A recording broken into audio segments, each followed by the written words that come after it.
Good evening, everyone, and welcome to another edition of Let's Talk About It. This is Susan Johnson, and I'm here with my co-host Dennis O'Brien. And we got a great guest for you tonight, don't we, Dennis? Yeah, we got a really great guest. We always have great guests, but we have an especially great guest tonight. Yes, we do. We have our mayor, Tom DeVivo. Welcome to the show, Tom. Well, thank you. I'm happy to be back here.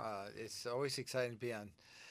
Let's Talk About It with Susan Johnson. The premier and who's show the other on guy there? WILY. Next Could that be Judge O'Brien? Judge Dennis O'Brien. Judge O'Brien. Yeah. But really, it's a pleasure to be here talking about the great things that happen in Windham and our state. You do so much for our state. It's and amazing. You do so much for our town, and working with you is really a tremendous honor. Working with the people here in town government has been fabulous because we all work together very well, and I'm very, very appreciative of all the work you do so much, Tom, for the town. Working with everybody in the town, it's just important. You get what's going on, and that's a very important thing in a mayor. Well, thank you. I try and keep my nose to the grindstone, pay attention to what's happening. You know, we heard today from some people about healthcare. It's about people, but politics is about people. Yes, you know, it is. It's really not about the bridge that you're going to build or the school that's being proposed or whatever. It's about the people that will be served by that school, people that have to use the bridge. It's the people. And, the three of us we care about people. Yes, and we we like do. people. Well, We wouldn't be here if we didn't. Susan and I like people. Dennis, Matt Dennis Rupar, he likes wouldn't be people, here if too. we Dennis didn't. likes people a lot. Oh, yeah, he does, definitely. but he's got Some of he's them got like a lot me, of actually. ideas about how people I got ideas, ways yeah. to go. Anyway, but we're going to talk about what we just did, Tom. We were both the mayor, the state representative, the governor, the Congressman Courtney, Governor Lamont, and President Ismaili from Eastern Connecticut State University, President of Hartford Healthcare, Jeff Flack. All we're here with Donna Handley, who's done amazing work with Eastern Connecticut State University, going into our second year of having a nursing school that works with Hartford Healthcare and Eastern Connecticut State University.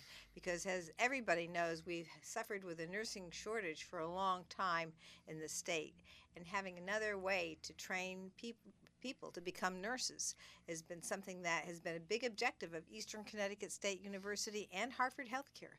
But the wonderful, amazing work by CEO of Eastern Connecticut Hartford Healthcare Hospitals has been something that has really helped bridge this program with our new president, Ismaili, at Eastern Connecticut State University, to create this nursing school that is in now its second year of creating nurses here in Eastern Connecticut for the whole state. You know, that was really inspiring to see how one of the best healthcare systems in the world, Harvard Healthcare, Yep. To be partnering with our university, our local university, ECSU, and the training and the young men and women that have chosen to be caregivers. And nursing is, and I was really, I think Donna Handley is an awesome. Is she president? I don't really know She's her the title. CEO for She's Eastern the CEO of Connecticut. Eastern Connecticut Hospitals, which is Bacchus and Windham. Correct. But she wears on her name tag nurse. That's right. She is still a nurse. So if she's there to be a nurse and to help people. She's not just the CEO. She's not the big boss at Harvard Healthcare. She's a nurse, and she wears that proudly, and it's very impressive. Just one little quick thing on that, and then Dennis. But the fact of the matter is, of the studies that I have done on healthcare access and the different ways that they hire people to be the CEOs, our CEOs who are medical professionals do the best job, and they also are the most cost efficient. So they're doing both things very, very well, and she is very much on that. And I just want to say one more thing about Donna, who is really Donna Handley, our CEO at Windham Hospital. She has done amazing work in this area by creating this nursing school with Eastern Connecticut State University, but she's also done amazing work creating something called the Bridge Program for all the people, all the women that have babies in this area, and to have follow-up visits from professionals just to see how mom's doing, see how the baby's doing, because a lot of the problems with pregnancy and delivery occur after the person leaves the hospital. So this is a good and a great thing that's been going on. It started in Bridgeport, and now here we are doing it in Eastern Connecticut because of Donna Handley's work. So it's my turn? Yeah, Yes, it's you your I turn. have, to, I have to take a number. Or stand in line, Matt, if I want to say something. But all I wanted to say was I can remember when Donna Handley was first promoted to be the president of the Eastern region of Hartford Healthcare, covering, as Tom said, Bacchus and Wyndham Hospital. I was so pleased to have somebody who had been worked their way up through the system and was a medical professional, a nurse. I mean, she's a great example to everybody who wants to be a nurse, who wants to go into nursing, and to have the nursing school here in Willimantic is just fantastic. I mean, I never dreamed that we would have a nursing school at Eastern Connecticut State University, and I'll bet you that a lot of them are going to stay in this area, and they're going to provide services to our people in Wyndham and the region. Yeah, so true. And then, the young people, what was it, about 35 or 40 kids and young people. It's really impressive. And also, we talk about Don Hanley's side, but the leadership with Dr. Ismaili and his team. The team at ECSU really, truly believe in this. They think that it's helping. It's not like a technical school. We're going to get a real bachelor's degree in nursing, and they'll be able to help more in physicians' offices and such. It's not a CNA program. There is a CNA program in town, and that's very successful through Community college. the community college. What is it?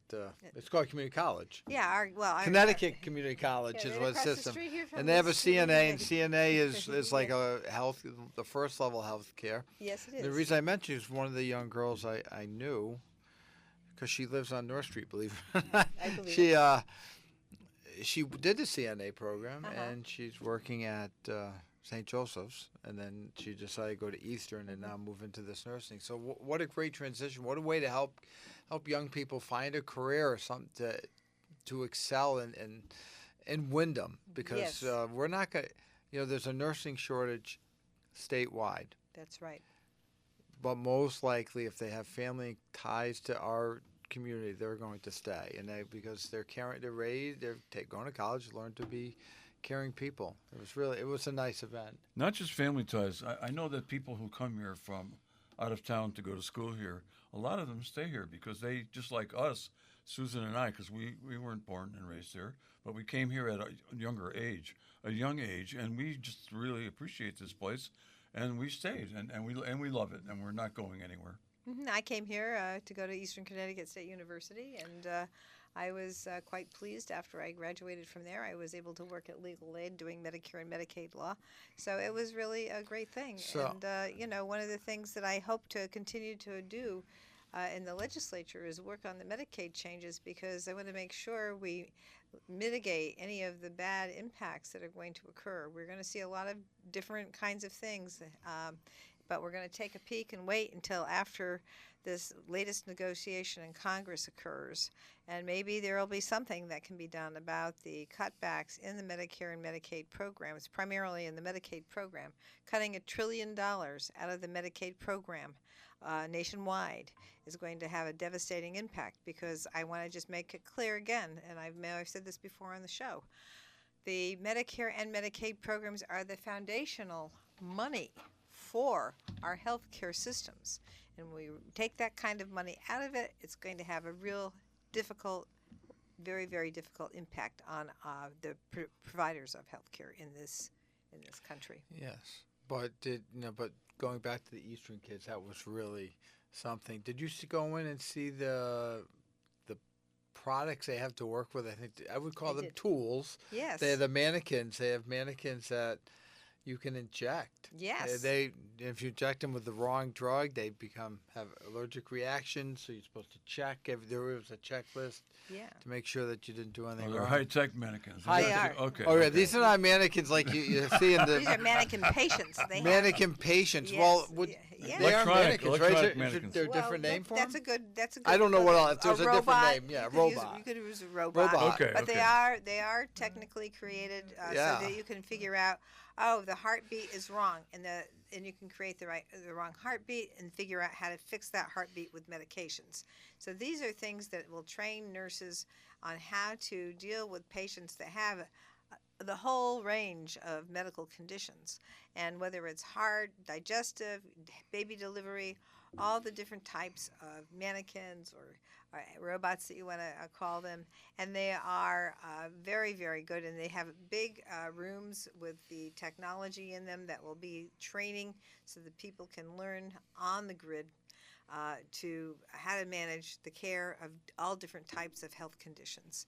I was really impressed. I felt the pulse of one of the mannequins. I saw a baby delivered in another one. I saw babies, that were just out of the womb. I don't have a number, but I'm going to cut in. I can see that you two are both thrilled by the. I didn't get invited to that event, by the way. I'm not a judge of probate anymore. I probably would have got invited if I was still judge. That was a long time ago. And, no, you would have. You could have were gone. Invited. You could have gone. You're always welcome. Oh, I'm too busy. I'm too busy doing good works elsewhere. You're married to the rep.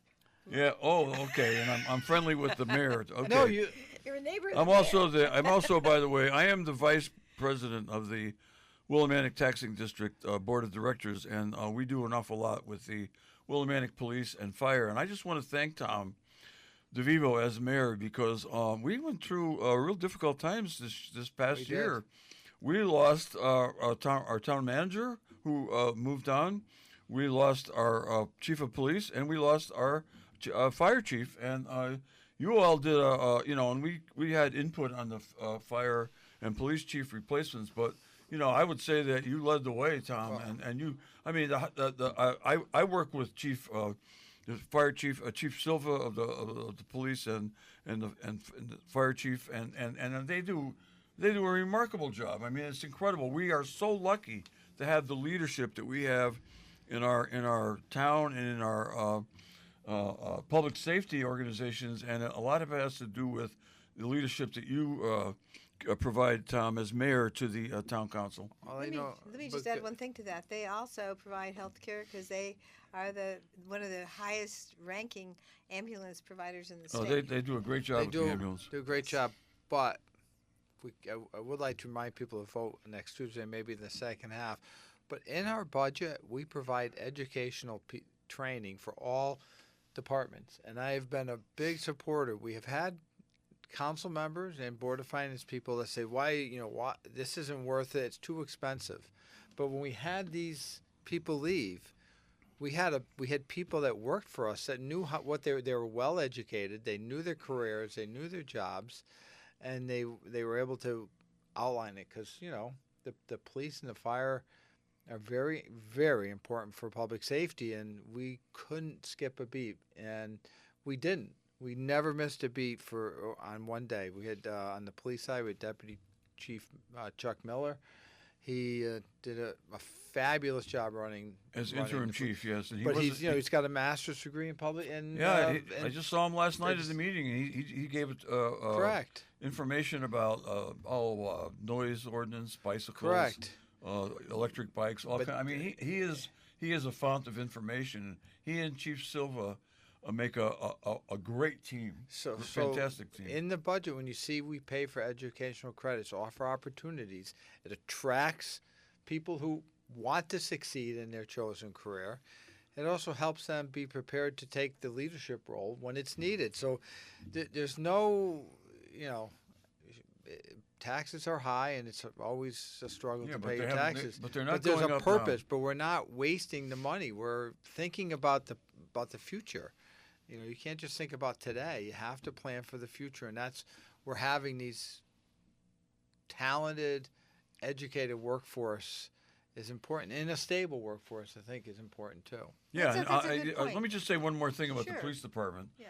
About a year and a half ago, or less than that, they were down 9 officers, and it's hard because we're in competition with other towns that have a better economic situation. And we're in competition with them, and it's very easy for officers to say, well, look, I could make more money over there, and over there. But you know what? We did have some people leave, but one of the reasons that they do is because they're trained so well here, other towns are very much interested in hiring them for more money. But you know what? Thanks to Chuck Miller and Chief Silva, they have recruited And Tom, you do all the swearing in, so you know it's a lot of them. 8 or 9 new officers. They're up to one officer below the standard that they're authorized. I think it's 42. They're not. They're up to 41, and there are a couple in training now, maybe Correct. more than a couple. And that's great. I've watched, I've been swearing in police and fire personnel for a while, and they seem to get younger and younger. Did you feel that way when I became mayor, Dennis?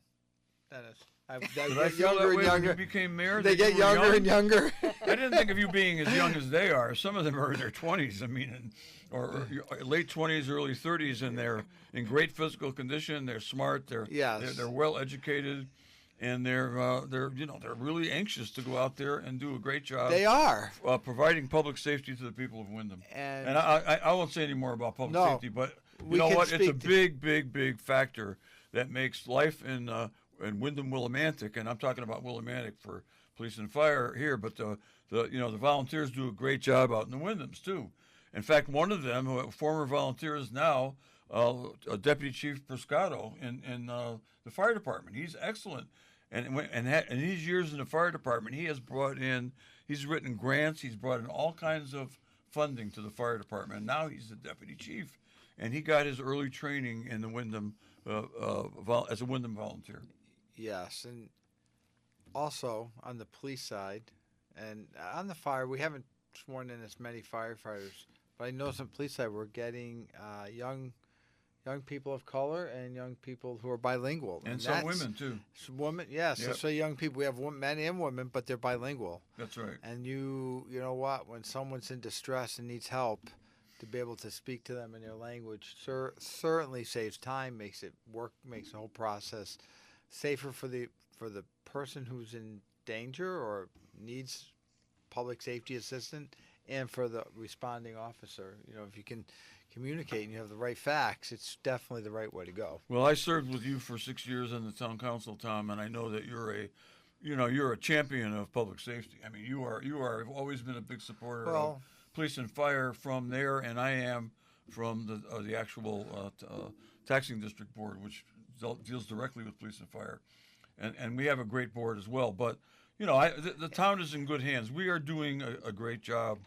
When I was there for 6 years with you, we new community center, renovated high school, renovated as new parking garage on Main Street, Shabu Stage, all kinds of good things, and things are.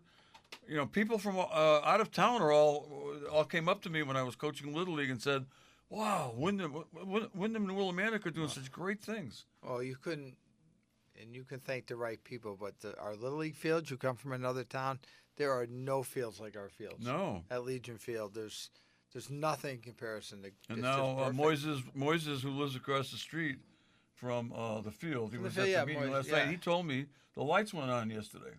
The lights on the girls' fields. Okay. And he sent me he texted me a picture of it, and I'm delighted because that was something else that the town council did. Yeah. Remember, we had that big meeting. Yeah. And we got the ARPA funds. How could I forget it? And some of the money, a lot of the money went to our local parks. There's Lauder Park got money for the splash park and other things, and they gave money to the Little League, and and they did lights on the girls' fields which is right on Route 32, and I'm so proud of that because I spent so many years coaching on that field, and Susan Johnson actually saved that field because a certain local realtor wanted to take it and sell it and make it a subdivision for when the Legion owned the field, and now the Legion decided not to do that, and after Susan got involved many years ago, and now we still have that field. I certainly remember that certain real estate agent. But yes, we do. Yeah, and But it's really we worked it out. But you talk about town meetings. I can tell you as mayor, I've run some very interesting town meetings. Last night we had a town meeting concerning the budget, and our next year revision, we're going to once again have to try and eliminate that town meeting. So we have that, and then we had a public hearing. But they had the town meeting for the ARPA money that was at the high school with several hundred people, and there was a little section of people that were non-COVID believers, and they wouldn't wear masks, and everybody else was scared. They were just scared. This is a while ago, right? Yeah. Well, that's Yeah. when we did the money for the lights. Oh, yeah, that's We right. did the that's money right. for the lights. I was and there wearing a mask. You wore a mask, Yep. but there were people that were afraid of this small cohort of people. And I'm Yeah. up on stage trying to keep And you're running the peace. meeting. trying yeah. to keep peace because these What? people had the right to not be there. believe That's and right. to be there. That's and, right. and these other people were understandably frightened of them. to Well, a we're a point. town of great diversity. We not only have Yes. diversity of ethnicity, we also have diversity of opinion. And we Welcome all to respect, America. We respect everybody's opinion. I do. Yeah. I you know what? It takes two opinions Well, to make a good. sometimes you project. get ideas from people that you wouldn't expect them from, and it happens to me all the time. Well, let me just say, I think an argument on different ways of discussing issues and analyzing them is a nice way to go, because I think that you learn from having those arguments, and it's really educational. Plus, when you do it in a real civil way, even though you have strong feelings about a particular issue, it really conveys what your essence is on the argument, and then the other person can do the same thing. So I think it's really important to have those arguments and have them in a civil manner. And this is Susan Johnson. I'm here Come on, with my Susan. co-host Dennis O'Brien, who's giving me the signal and is making me laugh. And our very special guest, our mayor, Tom DeVivo. We will be right back after these messages. This is Dennis O'Brien. I'm back on the air, and we're lucky. We've got Tom DeVivo, our mayor, the mayor of Wyndham, and he's on the show. And wow, I served with him for 6 years on the town council, and he was always busy, always doing something on some building committee, doing this, doing that. Building committee for the brand new, not brand new anymore, but it's very successful. Barrow School. What's that? Barrow School. The Barrow School, Barrow yeah, but School, also yeah. you were the building committee for the Nat community- Jog Roof. The Nat Jog Roof and the community the center. Wyndham High School roof, the community center, the All right, Jillson. goes on and on. My next Nobody ever project- wants me on a building committee because I don't know anything about building. We have to do something with the footbridge. That's my next building project. We're going to build a school. That's a given. We need this new consolidated school. We're voting on it on November 4th. I think that's a big plus. That's for the our same community. day we're voting on the candidates. Correct, but I really think if folks read all the facts about where the school district is moving, what attracts families. I mean, I live 2 blocks away from where I grew up, and I don't see the children, the families living in that neighborhood. I mean, we live near each other. You don't see loads and loads of children. So what will help it bring them back? Newer facilities. Who brings in teachers that want to be part of our community? Newer facilities. You're a young teacher. You're 22 years old. You just graduate Eastern with a degree in education.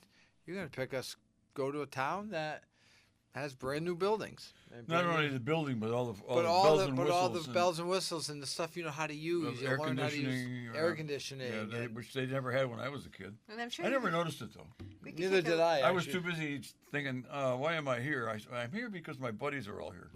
Yeah, I used to daydream about I should be playing basketball. Yeah. We thought about baseball. It was just Whatever. I really never noticed we didn't have air conditioning. But I had- now all the schools have air. Well, I went to air- summer school They- because my parents both worked and they wanted me to be. They Well, wanted to keep yeah, me but out of air trouble conditioning is. when I was think very young. I think it's a necessary thing because we start a little bit earlier in the season now. So we start like before Labor Day. So the season is No, generally school warmer. starts earlier. And yeah.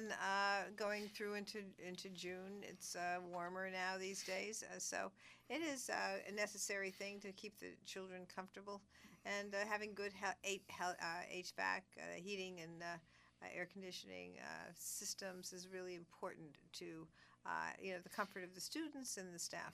So we really have to have students comfortable, and I'm really thrilled with the work that, Dennis, you've been involved with this. Tom has been involved with the middle school, changing over, getting the high school renovated as new, getting the Barrows done, getting a Nat Jog roof done, and I understand there's more other renovations that have occurred in the Nat Jog school recently.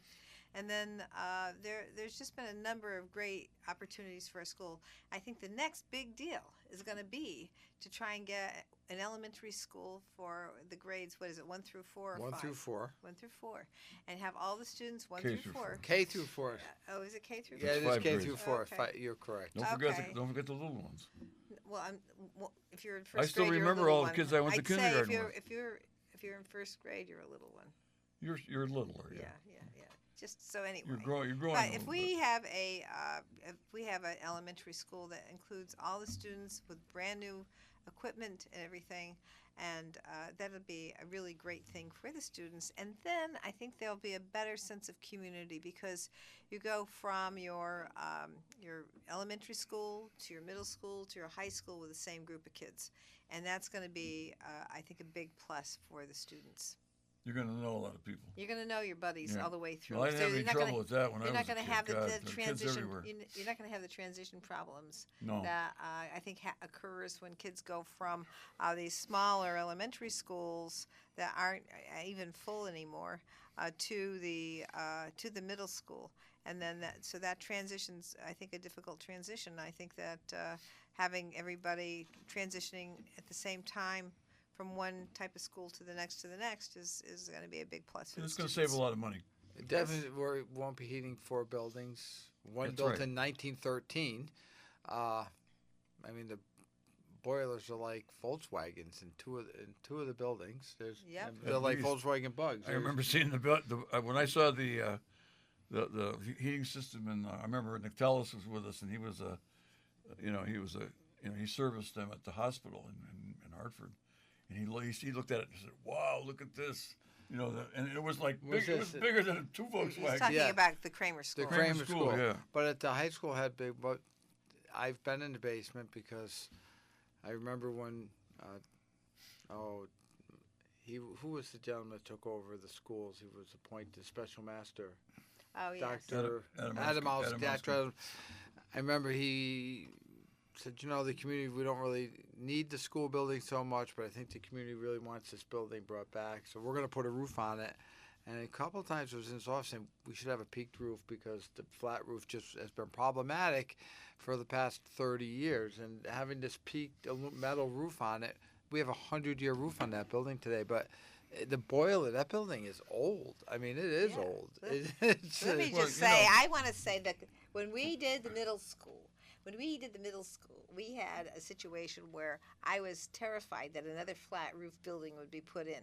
But the design of the building that we have at the middle school is a peaked roof. Very nice. And I was very, very thrilled to see that because flat roofs don't work in New England. I'm just saying. Well, you need it because you get snow and it sits on there and it's not the same as Florida. And to think that you could save the money by having a flat roof, it was just not a very good idea. So I'm not an architect, and but I do know that I would never buy a house with a flat roof, and I would never want to have a building that I owned with a flat roof. I'd want to see peaked roofs so the snow can slide off. All right. Well, you should know that they don't really make flat roofs flat anymore.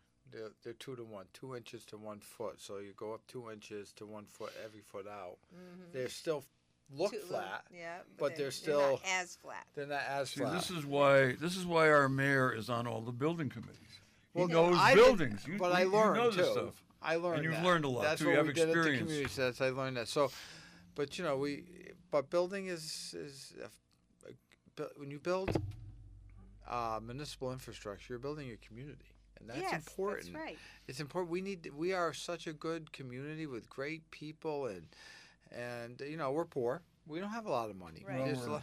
We are a struggling community, Dennis. I mean, we're a distressed municipality. We're distressed. We have a lot of people they don't always understand about finances, and that's some of the things too. I think that I've tried to bring to town hall. Jim Rivers taught me about it. I was willing to learn from him, and he has. There were some challenges there, but also with Chris Johnson.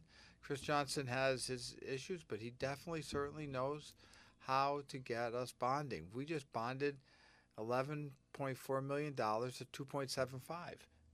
That's a good 2.75. You can't. That's great. better than Glastonbury got the same day. Well, we're doing very well. We wouldn't have gotten that without the good management of our existing leadership. It's all about how we show about our support for our budgets and where we've been. Yeah. You borrowed a lower interest rate, it saves you money, and that's a simple thing. You want to buy a car, it's 5%. Interest payments are higher than if they're 3%. The payments are so. we do need to keep our. Well, family and borrowing is what we do when you buy your first home. I mean, Yeah. that's how you get things. You borrow and you try to get as low an interest rate as you can, and we do very well at that. Yeah. And we're we've done a great job with all these projects we did in the 6 years that you and I were together on the town council. These projects are all great projects, and we wouldn't have them without bonding. And we also got a lot of support from the state, an awful lot of support from the state, especially for Wyndham High School. Yes. We Amazing. did. That was and it's amazing. all because of this young lady right here, Sue Johnson. It's a miracle. Thank you very Want much. to talk about that? 804. Maine. Uh, Tinson. Yeah, go ahead. Yeah. So Yeah. one thing I'd like to talk about is, we call it the Tinson lot. Those have been a long time. Willamette Camera Video used to be there. Remember that? Yes, Oh, I yes, do, yes. I yes. remember Yeah. Mike. I used to play basketball with Mike Wenglowski. Yeah, Mike Yeah. Wenglowski, right from he's great. Lebanon. He's a great guy. Nice guy. Played good basketball nice guy. player too. I did not know that. I played at the Y with him every noon hour. Not every noon hour. But they were there. It was the Tinson restaurant was there. Then they had a fire in the back, and the building was demolished. Well, that was 30 years ago 31 years ago when they had the fire. So today we have a developer that has come to town. He has a job working for someone else, but he's starting off in his own development project. He does development for a lending institution, and he's taken off, and he wants to buy 804 Main Street, and he's going to build a 58 apartment project there, modularly built, and that's come before the town council. He's already been through zoning, so all the zoning requirements are met. Last night we have a public hearing before we sell property, and there were some people that didn't quite understand. They weren't happy with what planning and zoning did. Well, that's not our role as a council. The planning and zoning has They have the guidelines. expertise. They have the expertise. They What know they the do. regulations. Correct. They know the regulations. And they know It's what they complicated. do.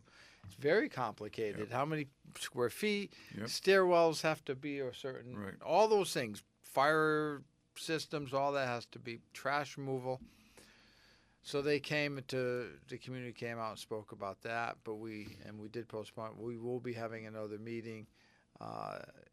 It's really, I believe, it's a good project for Main Street. This gentleman's going to pay taxes. He's going to have a lot of employees. He's going to have two commercial spots. I think it's really a great opportunity to fill.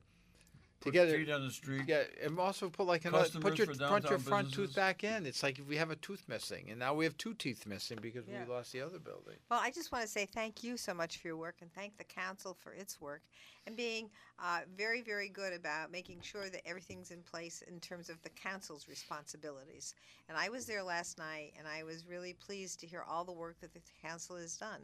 And I want to say, too, that there's been a huge improvement in code enforcement in this town over the last 20 years or so. We now have building officials going in and making sure that the apartments and the fire code or building code is all up to date. And I even get calls from some landlords that say, do I really have to make my apartment up to date for this or that? And I go and get the Office of Legislative Research report for them and show them how they really do have to do that. And by the way, it's good for your tenants. It's good for the health and safety of everybody to make sure that the code that you and your apartments is up to date.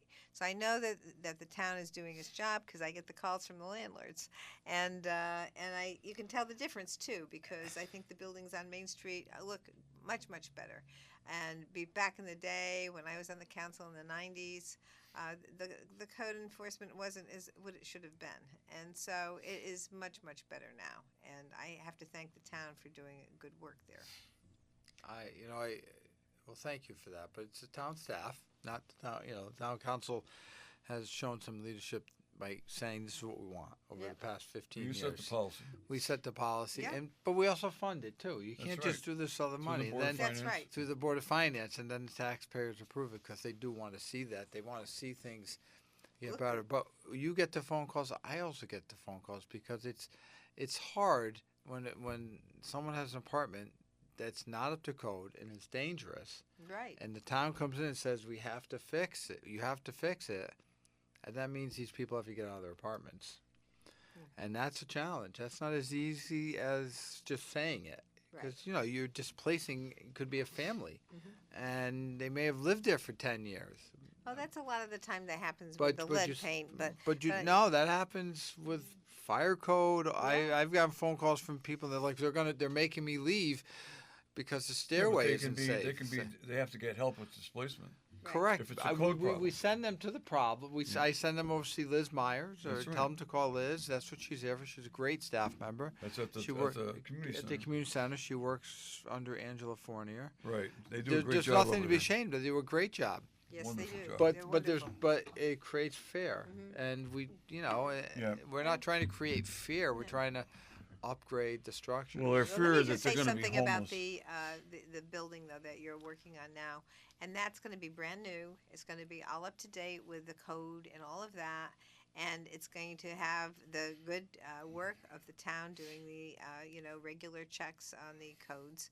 And so it's really going to be a great opportunity for us to have more people.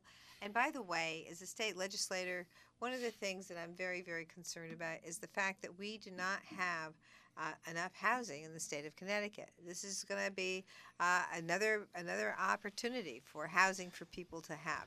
And the more housing we have, the better off the state will be economically.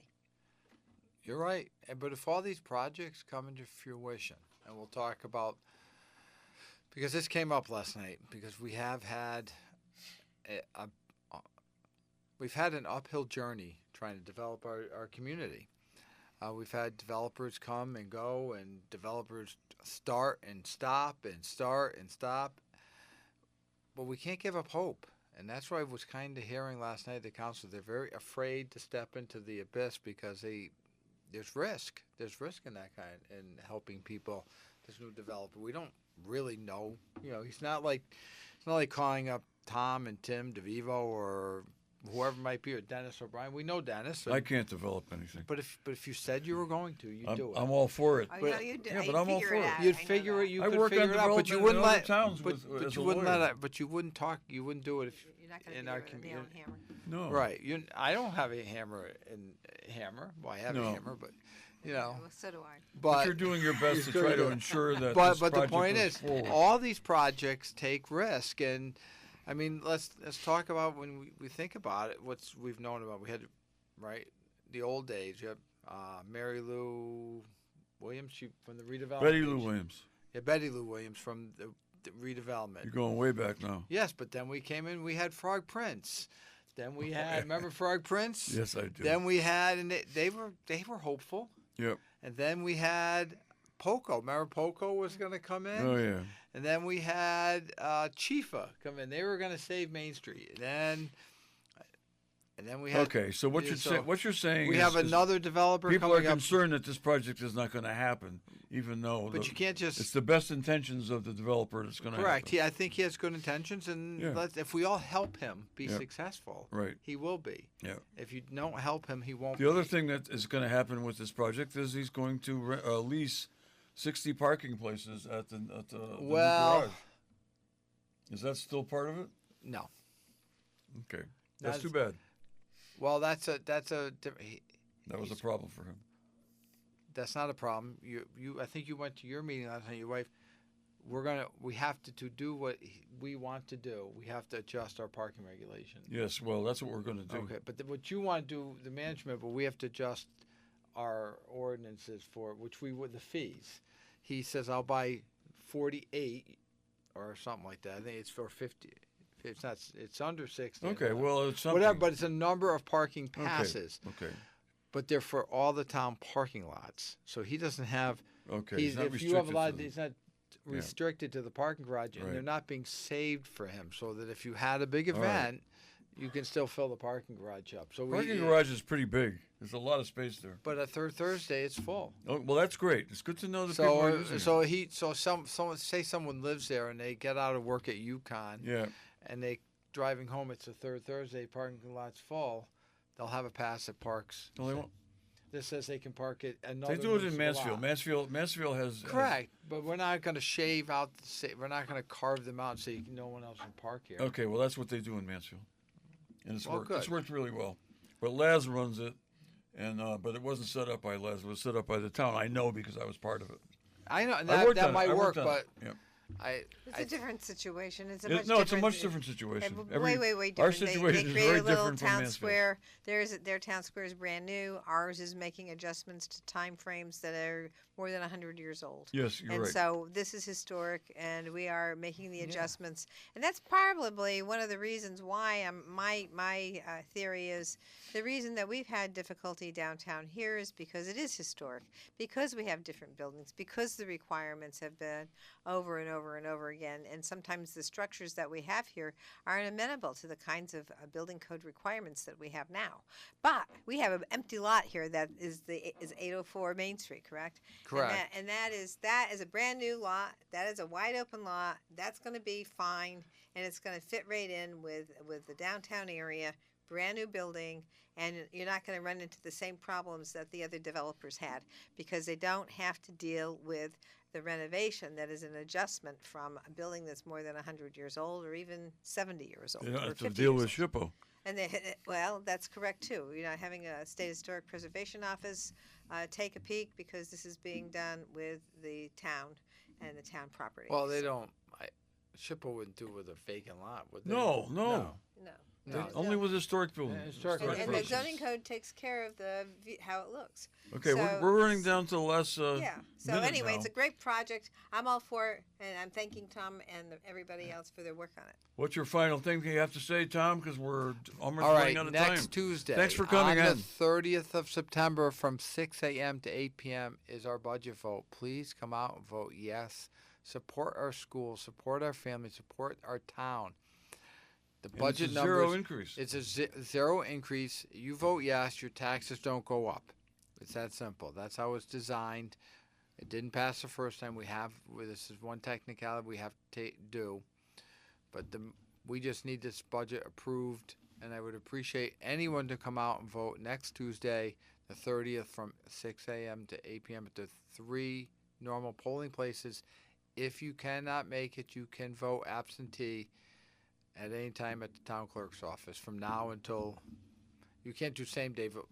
Can you do same day vote? I don't know. I don't think you can. Well, but I don't know. Had to but why press- would you go to Why town would hall you to do vote? that? Yeah. You just go right to the polls. Go right to the polls and vote. If But you're, Better if you're hours. registered. and you don't actually need to be a registered voter. You need to be a landowner, correct?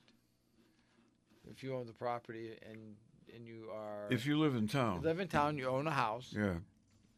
And Yes. You You live can in vote. town. You can vote. You can vote. So, Yeah, you can vote as a property owner. but this is very important for If you our. live here. This is very important for the schools and the town. We need to be stable. I want to thank you two for inviting me. It's always fun to be on your show here. Thank you so Yeah, much, it's Mayor fun to have you, DeVivo. Tom. Mr. Rupar. Mayor. Dennis yeah. O'Brien with Susan Johnson, Mayor Tom DeVivo, and Matt Rupar. We'll be back next week with another great show.